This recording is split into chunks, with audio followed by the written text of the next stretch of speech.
Esse corte é um oferecimento do Gazeta do Povo, o único jornal que apoia de verdade liberdade de expressão. Não me cancelaram e agora tem uma oferta ali na descrição para você assinar e consumir um conteúdo sem lacração. Eu sou um cara que... Eu sou um platônico. E eu acho que um dos grandes exemplos que a gente tem é exatamente a situação da Grécia. Da Grécia dos tempos de Sócrates, Platão e tal. Porque não é muito diferente da situação nossa. Porque o Sócrates foi morto pelo judiciário, né? Pelos políticos da sua época. Verdade. Mas a diferença entre o Sócrates e a gente, e você, e o Bolsonaro, e sei lá o quê, é que o Sócrates, ele falou assim, eu vou obedecer à lei, ainda que a lei esteja sendo usada para provocar injustiça. E por Então, que ele é diferente da gente nisso? Por quê? Porque, por exemplo, você acha que a liberdade de expressão ela deve ser irrestrita, por exemplo. Eu acho que ela tinha que ser respeitada assim como está na Constituição. E é na Constituição diz que Tudo bem, é proibido. Tudo bem, mas assim... Ela garante a liberdade a liberdade de expressão... Está na Constituição, pô. Não existe liberdade irrestrita em lugar Na Constituição está dizendo que nenhum tipo de opinião, ideia pode ser retirado, censurado. Está escrito lá. A gente pode abrir o artigo que fala sobre liberdade de expressão e ler. Está escrito Abra aí. lá. Então, assim, você... Não, eu li tudo. Eu li tudo que se refere sobre liberdade. Então, mas escuta, existe... Não toda a Constituição, eu li só a parte da...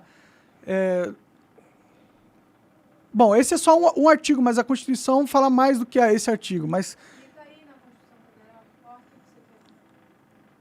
220? Esse é o principal... Não, o 220 é... Não, aí tá certo, deixa aí. Desce. Ó, o artigo... Sobe um pouco. 220 fala assim, ó.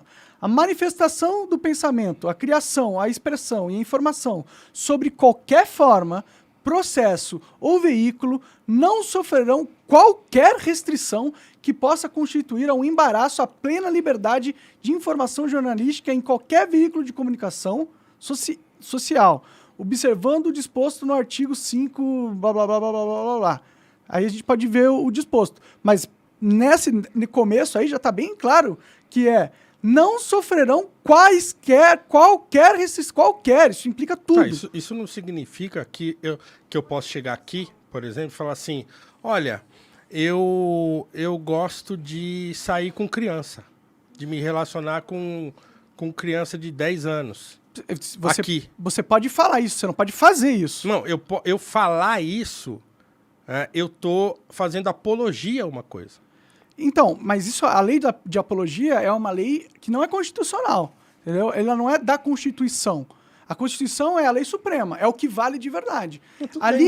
O que acontece é que o Supremo está fazendo uma interpretação à moda caralha da Constituição para validar a censura. Mas a Constituição não permite, está escrito ali, a gente leu. Não permite quaisquer restrição. E está rolando. Então, tipo... É claro que eu sou um gordinho tetudo, eu não sou um ministro do Supremo, e aí eu tô querendo falar pro ministro do Supremo como a Constituição deve ser interpretada. Mas eu tenho a minha lógica. Mas eu tenho a minha lógica também. E você também viu que tá escrito na Constituição. Mais do que isso. Você não é só um gordinho tetudo que não pode falar pro ministro do STF, é porque você acha que essas coisas, elas são... decididas apenas tecnicamente. Por que eu estou dizendo isso? Que deveriam, né? Não, eu não acho que deveriam. Eu acho então o seguinte... você está argumentando em favor do ativismo judicial. Não. Eu vou te explicar o que eu estou querendo dizer. Vou usar um exemplo simples. Na peça Antígona, do Sófocles, o que está acontecendo lá? O Édipo morreu. O Édipo tem a trilogia tebana do Sófocles. Édipo rei, Édipo incolono e Antígona. Antígona é filha do Édipo. O Édipo casa com a mãe, mata o pai, tá, aquela confusão toda. Ele se cega, fura os próprios olhos. E é expulso da cidade, aí passa por Colono, morre. Quando ele morre, Creonte, que era o cunhado dele, assume o poder até que os filhos dele tivessem idade para assumirem o poder. Quando os filhos dele já atingem a maioridade, eles começam a discutir quem que ia assumir o poder, o Eteocles ou o Polinices. E aí o Creonte faz uma proposta para eles, fala assim, por que vocês não dividem o poder? Um governa por X tempo, o outro governa depois, então, sei lá, 2 anos cada um, e tudo bem. E aí eles, legal, beleza, vamos fazer isso. Aí o Eteocles ficou primeiro no poder. Passado o período que ele era, né, que era o período que eles tinham combinado, ele fala, putz, mas não vou sair não, tem um monte de coisa pra fazer ainda, eu não vou sair. Aí o irmão começa a discutir com eles, começa a brigar, e ele não quer sair, ele bate o pé que ele não vai sair. Aí o irmão se alia a um inimigo de Tebas e vai pra guerra contra o irmão. E aí os dois, no meio da guerra, os dois se matam. Um mata o outro. E aí o Creonte fica muito possesso com Polinices por ele ter se aliado a um inimigo e ter guerreado contra o próprio irmão e tal, e ter morrido. Aí o que o Creonte faz? Pronto, então é o seguinte, eu vou baixar um decreto aqui e que vai proibir, eu proíbo o Polinices de ser enterrado, porque ele é um traidor. Então ele faz um decreto, é o rei, era uma monarquia totalitária, né? Então ele fala, o rei manda. Então ele baixou um decreto lá e falou, pronto, o Polinices não pode ser enterrado. O que a Antígona faz, então? E aí entra na peça Antígona. O que ela faz? Começa a peça assim, ela falando, caramba, o meu irmão não vai ser enterrado, mas na crença lá dos gregos da época e daquela região, se você não enterrasse o morto, o espírito dele ficaria vagando, coisa e tal. Ela fica desesperada com a possibilidade do irmão dela ficar vagando, sofrendo por aí. Ela fala, isso não pode acontecer. O que ela faz? Ela vai lá no palácio, entra lá escondido e rouba o corpo do irmão e vai enterrá-lo, escondido. Ela é pega. Ela é pega pelos guardas, ela é presa. Chega lá, o rei fala, peraí, né? O que você está fazendo? Eu não baixei um decreto, eu não falei, não é lei que você não poderia fazer isso? Qual que é a resposta dela para ele? Eu sei que é lei. Só que antes dessa sua lei escrita aí, existe outra lei que não foi inventada por você, que não foi inventada por mim, que não foi inventada por ninguém, ser humano. Uhum. Essa é uma lei que existe... Divina. É uma lei divina. Então, eu prefiro desobedecer a sua lei e obedecer a lei divina e pagar pelo que eu tenho que pagar, do que obedecer a sua lei e desobedecer a lei divina. Então, aí ela é morta por isso. Entendi. Certo? Esse é um ponto. O exemplo que eu estava dando do Sócrates é mais ou menos a mesma coisa. Mas eu não entendi o que isso tem a ver com... Calma. O exemplo do Sócrates é mais ou menos o mesmo. Então ele fala o seguinte, olha, eu tô preso, os caras tentam fazer ele fugir, ele recebe uma visita, tem um diálogo do Platão chamado Criton, em que ele recebe a visita de um dos discípulos, eles falam, Sócrates, é o seguinte, foge. Foge, porque é o seguinte, você é inocente. Uhum. Eles te prenderam, eles vão matar você aqui. Mas você é inocente, a gente já tem contato lá na outra cidade, a gente pega você, bota você no barco de madrugada e você vai embora. Uhum. Ele fala, eu não vou. Eu não vou, sabe por quê? Porque eu sei que as leis, elas têm um valor que estão acima daquilo que eu posso controlar. Então assim, se as leis estão sendo usadas como um instrumento de injustiça, eu vou sofrer essa injustiça. Bom, mas eu não vou desobedecer às leis. Não tem... E aí ele calma. Não temos escolha.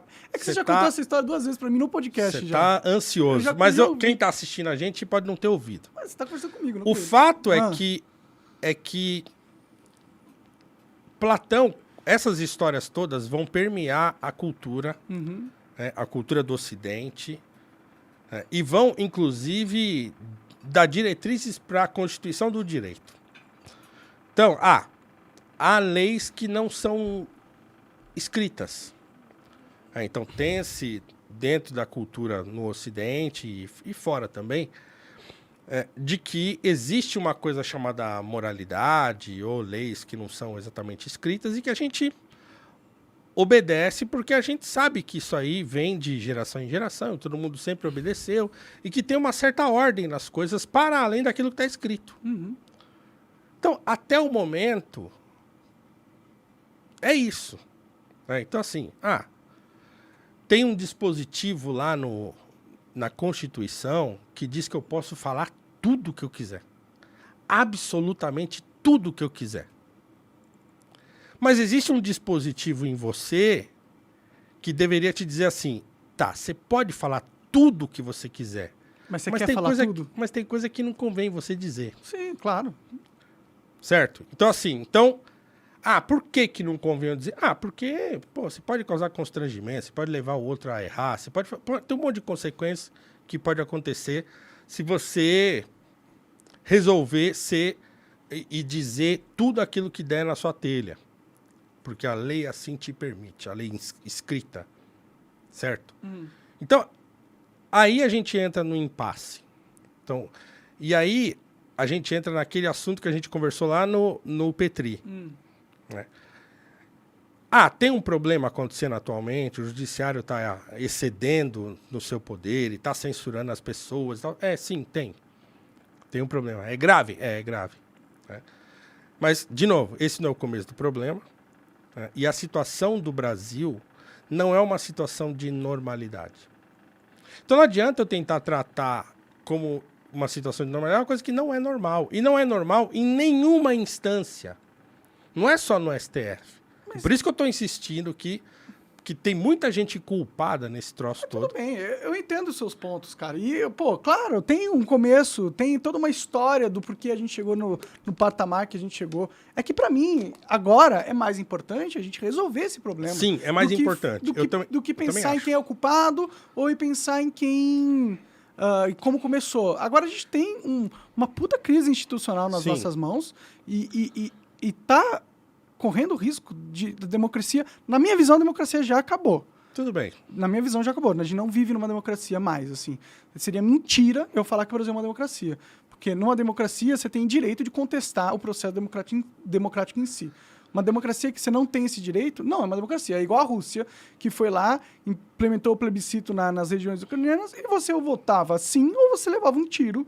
E isso não é democracia. E lá você também não pode criticar e falar, eu acho que é fraudado. Você falar isso lá, você morre.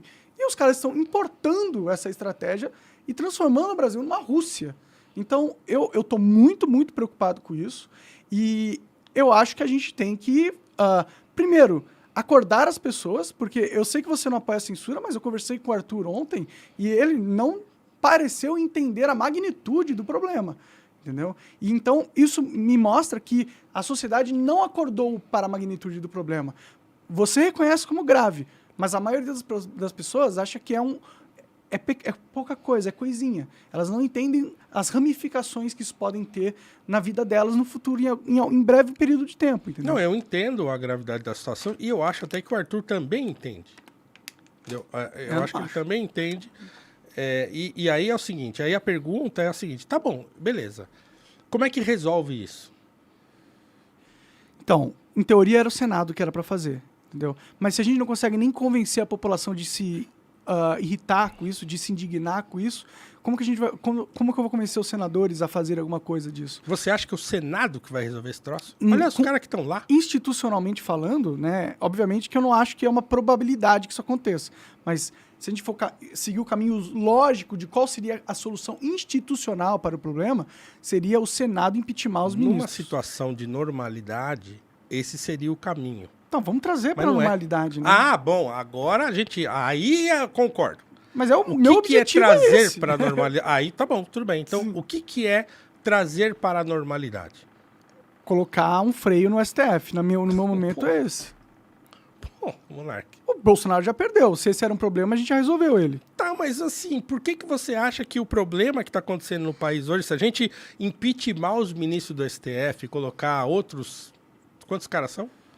São 12. 12. E botar outros 12 lá, você acha que o problema vai resolver? Eu acho que Você tem essa ilusão mesmo? Eu acho que quando você vê o teu amigo perdendo o cargo vitalício que ele tem porque ele excedeu, você vai ficar com mais cu na mão de fazer merda e perceber que a sociedade é quem manda. Eu acho que deixar o Lula eles... foi solto e foi eleito. Por eles! E por que você acha que Aí outros você entende 12... por que eu entendo que a galera tá puta lá nos quartéis. Você entende por que ela Não, tá cara, puta. mas aí então A gente tá numa esse. ditadura. Mas o Se a gente tá problema numa é que ditadura, você acha os caras que tão se pensando em trocar medidas aqueles extremas. caras lá, resolve. E não resolve, velho, porque o problema não é esse. Então qual que é o problema? Como que a gente resolve? Então, o problema é muito mais grave, é muito mais profundo do que o STF é a ponta do iceberg. O Bolsonaro é a ponta do iceberg. E quem que é o iceberg? Não, o iceberg é o país. O iceberg é o... Não, o país nós. é o Titanic, cara. É. Pois é, verdade.